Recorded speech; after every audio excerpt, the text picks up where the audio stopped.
네, 국회 상황 좀 알아보겠습니다. 국회 여전히 뭐 꽉 막혀 있고요. 자유한국당 국회 안으로 들어올 조짐이 아직은 잘 보이지 않고 있는 상황인데 지금 뭐 정의당하고 민주평화당은 뭐 이런 어떤 논의에서도 좀 배제가 돼 있는 상황입니다. 그래서 뭐 정의당과 민주평화당이 교섭단체를 재구성하는 게 아니냐 이런 얘기도 좀 왈가왈부 있는데 이것도 서로 간에 좀 어떤 갈등이 좀 있는 것 같습니다. 오늘은 정의당 이정미 대표와 관련 얘기 좀 나눠보겠습니다. 이정미 대표님 안녕하세요. 네, 안녕하세요. 오늘 봉하마을 가신다고 들었습니다. 네네, 지금 오늘 출발하셨나요? 내려갑니다. 아직 출발 안 했습니다. 요새는 예, KTX라서 빨리 가시는 모양이죠? 비행기 타고 내려갑니다. 비행기 타시는군요. 김해 네네, 근처니까. 네네. 그렇군요. 알겠습니다. 어쨌든 바쁘신 중에 이렇게 전화 연결해 주셔서 감사드리고요. 지금 일단 뭐 노무현 전 대통령 오늘 서거일이니까요. 네. 가시는 마음, 뭐 10주기 그거에 대해서 좀 한 말씀 좀 듣고 시작을 해볼까요?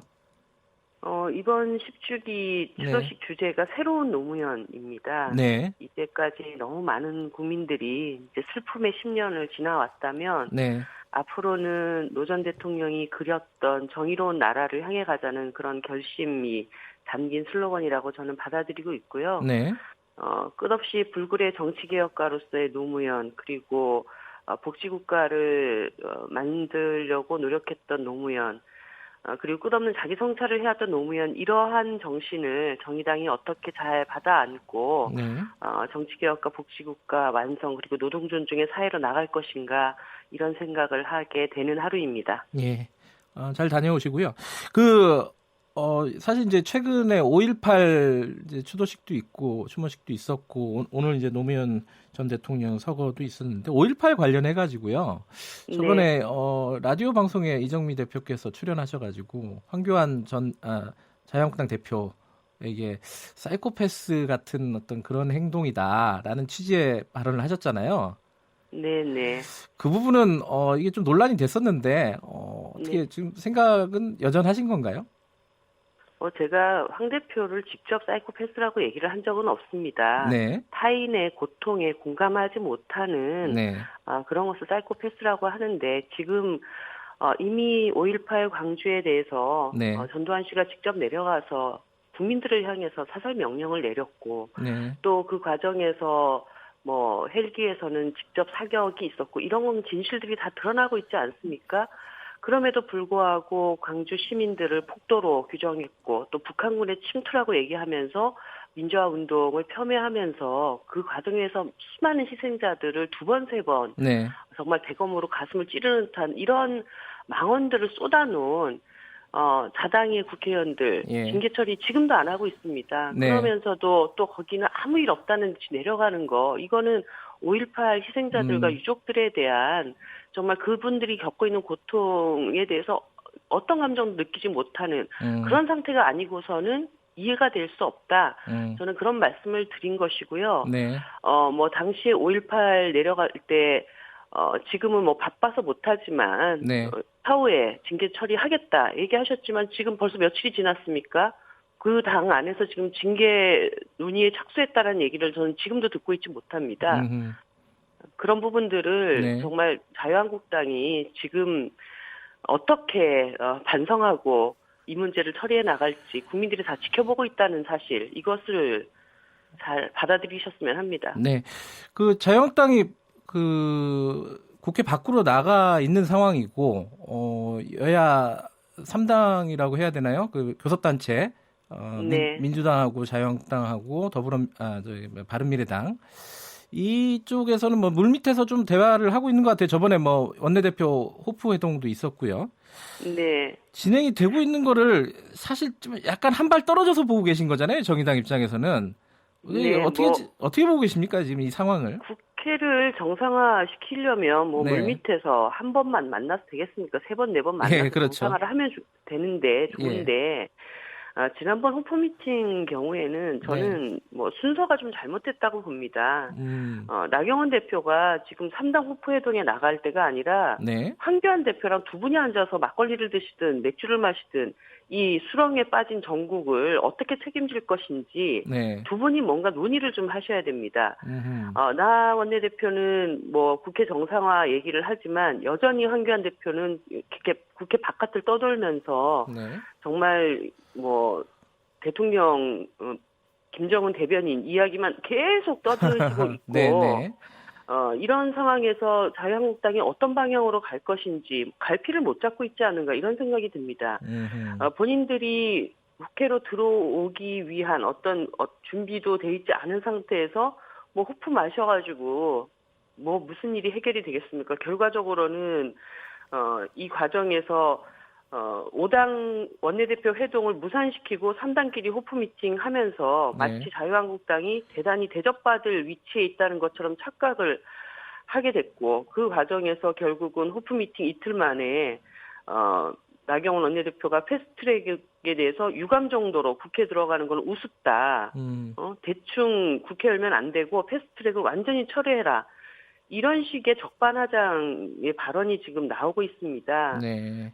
저는 전국을 풀어나가기 위해서 여러 가지 그 접촉도 필요하지만 이 과정에서도 분명한 원칙은 있어야 된다라고 하는 말씀을 드리고 싶습니다. 윤소아 원내대표께서 정의당 원내대표가 이 호프 미팅 관련해가지고 이제 사실 이제 민주평화당하고 정의당이 배제된 부분 이 부분에 대해서 좀 불만을 말씀을 하셨어요.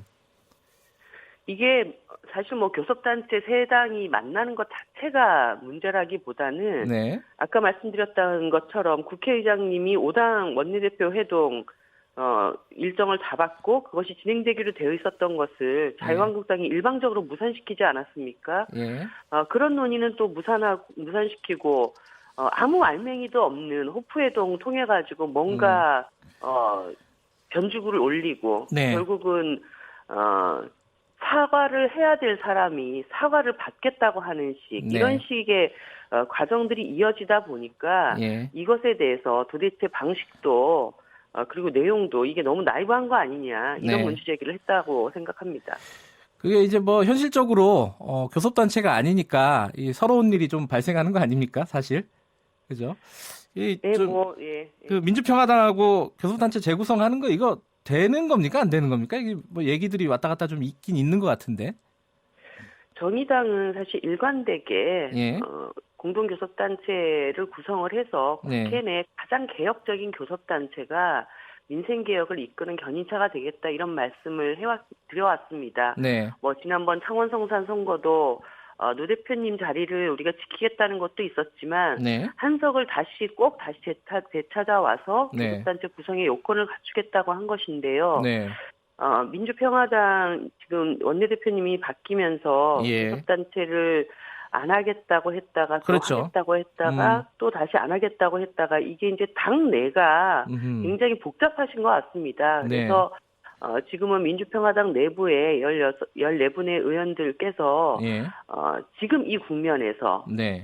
무엇을 가장 우선에 두고 네. 판단해야 될 것인가. 그래서 14분의 의견을 일치시키는 과정 이것이 필요하다고 보여집니다.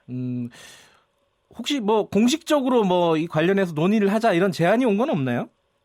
제안 온 바는 아직 없고요. 예. 아까 말씀드렸다시피 네. 그 당내 민주평화당 당내의 의원님들 간의 의견 일치를 보는 것이 1차적이라고 봐야죠.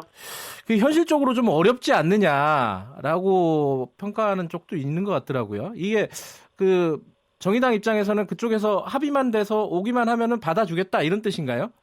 그렇습니다. 지금 아까 정의당은 공동교섭단체 구성을 통해서 국회 내 지금 산적한 개혁 과제들을 확실하게 이끌어갈 수 있는 그런 역할 이것은 꼭 필요하다고 생각을 하고 있기 때문에 민주평화당 내에서 합의가 돼서 논의합시다 그러면 얼마든지 논의를 할 수 있고요.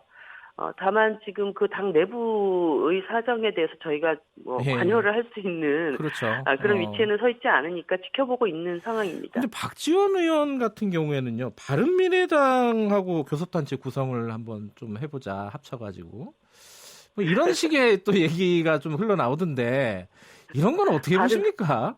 바른미래당 내부가 지금 한 지붕 세 가족인데 예. 그 내부도 지금 하나로 통일을 못 시키는데 또 다른 당하고 어떻게 또 하나의 지붕을 얹을 수 있겠어요?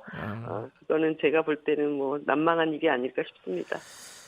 그냥 이게 지금 뭐 그렇게 뭐랄까 낙관적인 상황은 아니네요. 교섭단체 관련해서는 지금 네, 말씀하시는 쉬워 거 보니까. 보이지는 않습니다. 여러 가지. 예. 네. 그러니까 바른미래당의 상황도 지금 변수가 될 수 있고, 그리고 네. 민주평화당 내부 상황도 아직 복잡한 상황이고 기다리고 있다. 네. 정의당 입장에서는. 예, 뭐 공동교섭단체에서 바른미래당 상황은 그렇게 큰 저희들의 변수가 되고 있지는 않죠. 그거는 바른미래당 내부의 문제이고요. 그러니까 바른미래당이 예컨대 이제 민주평화당하고 어떤 일을 도모를 하면은 이게 또 정의당은 약간 소외되는 거 아닐까.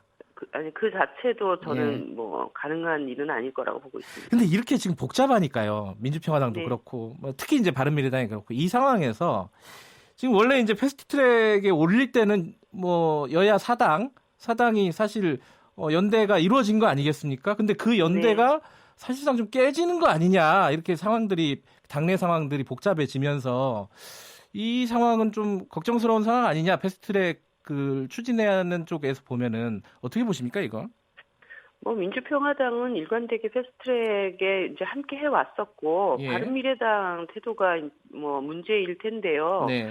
오신환 원내대표가 지난 15일 날 패스트트랙 상정에는 반대하는 입장이었지만 이것이 국회법 절차에 따라서 태워졌고 네. 그래서 우리 당에 누가 원내대표가 돼도 그것을 거스를 수는 없다. 네. 이렇게 말씀을 하셨습니다. 예. 뭐 제3당의 원내대표가 하신 말씀인데 이거를 뒤집을 수는 없다고 보고요. 예. 일단 그 심의 과정에서 네.